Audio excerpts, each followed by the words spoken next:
Hello students, இப்போ நம்ம இதில் பார்க்க போகிறது 7ஆம் வகுப்பு கணிதம் முதல் பருவம். ஃபஸ்ட்டு பாடம் பார்த்திங்கன்னா எண்ணிய எடுத்துக்காட்டு 1.23. கொஷின் பாருங்கள், என்ன கேட்குறா?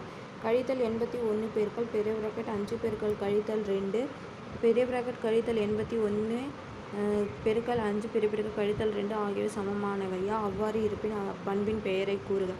சமமானு பார்க்கணும். அப்போ இது LHS, இது RHS. அப்போது LHS இஸ் ஈக்குவல் டு என்னது? கழித்தல் 81 பெருக்கல் 5 பெருக்கல் கழித்தல் 2. பாருங்க, இது 2 பெருக்கணும் ஃபஸ்ட்டு. அப்போ கழித்தல் 81 அப்படியே இருக்கட்டும். கூட்டல் கழித்தல்னால் கழித்தல் வரும். I 2 10.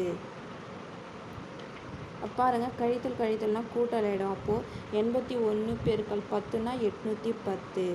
அப்போது 810 ஆன்சர் வருதுங்களா? அதுக்கப்புறம் இது நம்ம RHS இஸ் ஈக்குவல் டு கழித்தல் 81 பெருக்கல் 5 பெருக்கல் கழித்தல் 2. அப்போது கழித்தல் கூட்டல்னால் கழித்தல் வரும். 81னா 405 பெருக்கல் இது கழித்தல் 2. அப்போ கழித்தல் கழித்தல்னால் கூட்டல் ஆகிடும். இது பெருக்கணும்னா 810ன்னு வரும். அப்போ ரெண்டுமே பார்த்தீங்கன்னா பெருக்கணும்னா 810 வருது. அப்போது ரெண்டுமே சமம் தானே. அப்போது LHS is equal to RHS. அப்போது தேர்ஃபோர் கழித்தல் 81 பெருக்கல் பெரிய ப்ராக்கெட் 5 பெருக்கல் கழித்தல் 2 பெரிய ப்ராக்கெட் இஸ் ஈக்குவல் டு கழித்தல் 81 பெருக்கல் 5 பெரிய ப்ராக்கெட் பெருக்கல் கழித்தல் 2 சமம். அப்போது இது எந்த பண்பு பார்த்திங்கன்னா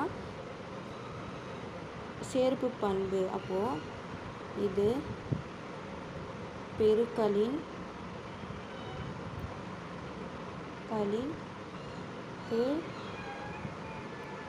சேர்ப்பு பண்பு ஆகும்.